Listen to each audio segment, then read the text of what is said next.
Good evening, my lovelies. What it do, what it do, what it do. This Miss Yaakov coming straight from that Spiker Star, a.k.a. the Messenger, a.k.a. the Virgo Goddess, a.k.a. the Daughters of Zion, a.k.a. that Topaz Gem Sapphire. Hey, listen, always have a message for you, but it's up to you to discern what Miss Yaakov was trying to say. Remember, I'm just outside looking into your world, see things that you just don't see, okay? But top of the evening, I hope all is well, okay? It's around going on 5 o'clock or something like that, okay? I get ready to say my nighttime prayers and repentance. I'm real big on repentance, okay, and prayer, okay, because repentance and things is part of my salvation, my redemption. I surely hope that you, okay, is getting some salvation and some redemption and some repentance for yourself so you can be redeemed from his judgment and everlasting condemnation, okay? But top of the evening, okay?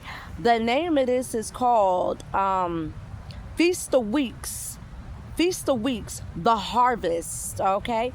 Leviticus 23:15-18 says, from the day after the Sabbath, the day you brought the sheaf of the wave offering, count off 7 full weeks, okay? So they calling it the Omer, the countdown of the armor, but the Omer, but it's much deeper than that, okay? With Leviticus 23:15-18 comes with grain offerings, which represents the first fruits of harvest, which is commanded to be offered up into the spiritual realm as gratitude towards the Lord. All the material mentioned, lamb offering and baking, nobody has access to those written materials. And the body alone is the temple as service unto the Lord, the sovereign Lord. That requires action. Okay, so this whole thing that's going on in Leviticus 23:15-18 is called the Feast of Weeks. Now in Judaism they call it the counting of the Omer. Okay, however, which way they pronounce it or what they call it, bottom line is it represents the harvest season. Okay, that's what it represents, the harvest season, okay? So with certain things that has to be done with the individual believer, okay? The individual believer has to do this. This requires action on the individual believer. Remember, there's no physical temple for the animal sacrifice. Your body, the body is the temple, and your body is used for services upon the Lord, okay? That's what that is, okay? So the individual believer has to do some action in reference to Leviticus 23:15-18. Not only that, okay, but it says the Sabbath, okay? The day after the Sabbath, okay? Some interpretations may say after the feast or whatever, but this particular interpretation, it says the day after the Sabbath. Now, we're talking about creation, the day after creation. Remember, right? He created the planet in 6 days, and on the 7th, he rested, okay? So that's when you count, okay, down the that's when you count through the Feast of Weeks, through the 7th day. Okay, all this extra stuff that people doing, the lunar Sabbath and all this extra stuff is inaccurate.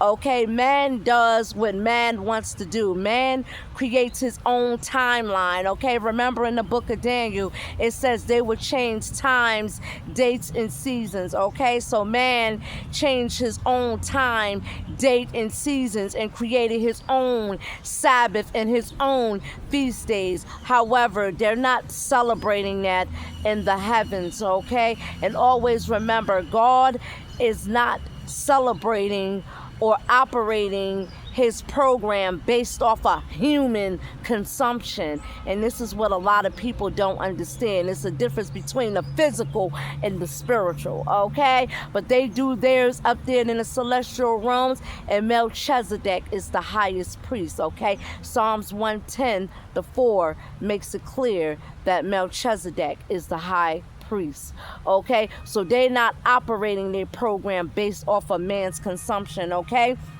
And another thing is this, before I get on out of here, the material that is used for baking, okay, baking the bread and things of that nature, the oil and stuff like that, this is not no store oil. It's not commanded that you go to the store and buy Welch's oil, okay, from man, okay? No, God already provided the type of oil that he wants, not what man says, okay? So therefore their feast is inaccurate, and their things are inaccurate that they are doing, and they are profaning, okay? And they're not doing what they're supposed to be doing, because this requires action, okay? None of these people have no action to back up anything of their faith, okay? And a lot of this stuff that they're doing is following a trend, okay? This stuff is following a trend. They turned it into a tradition, okay? And they just following the trend. Monkey see, monkey do, okay? Following after somebody else. They don't understand the significance behind it, because it has something to do with the harvest season. When you look outside, this is the harvest season. The harvest season, okay? That's what that has something to do with, not with religion try to teach the people, okay? No, okay? And again, you don't have no ram or no goat or no lamb spotless without spot, wrinkles, and blemishes, and you don't have no physical temple to offer up the animal, okay? But your body is the temple, okay? So you can do different type of acts, okay? Like feed the needy, okay?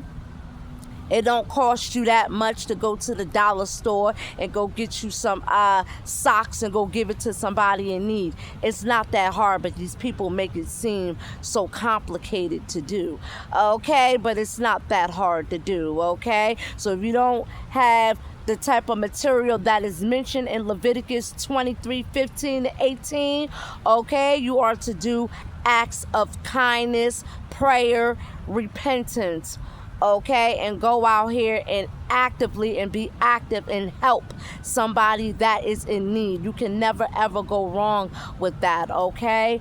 And it goes along with your faith. And again, that is up to the individual believer, okay? The individual believer has to put in action, okay? You can't go to your rabbi, you can't go to your imam, you can't go to your friends, you can't go to nobody. The individual believer has to do that themselves. Also, having babies is considered livestock, okay? That is considered harvest, okay? Yes. Okay, that's what that is with that, okay? So these people are not being taught the proper way, okay? They just, oh, it's the counting of the Omer, and they counting down, but they don't understand that it has something to do with the harvest season, okay? The Lord bless you. You are to offer up, okay, your services upon the Lord. The most holiest thing upon the Lord you can ever do is look out for the needy and the less fortunate, okay? But these people don't understand that, because their works is of men and for men, okay? Their works isn't of God, okay? So God isn't acknowledging their feasts, okay? Anywho, I'm about to get on out of here, man. It's that Spiker Star, the brightest star, the constellation.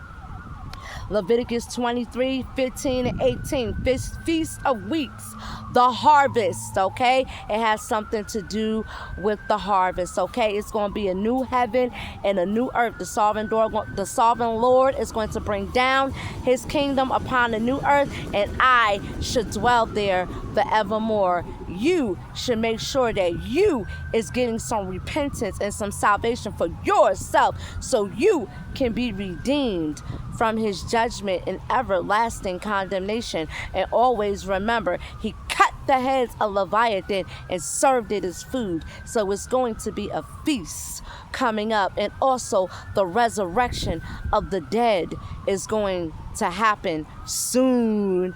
Okay, soon. It's almost over with this physical world, the ending of exile, Jacob's ending of exile, okay? The countdown coming soon, okay? I'm almost up out of here, and I see many of you on the other side when I'm in my essence. I see you on the other side on the day of judgment, and all the rest of you, whoever may make it, I surely hope that you make it at the feast. You never ever want to face God's judgment and everlasting condemnation. Anywho, I'm out of here, man. It's that Spiker Star, the brightest star of the constellation, looking into your world, see things that you just don't see. The harvest season. I'm out.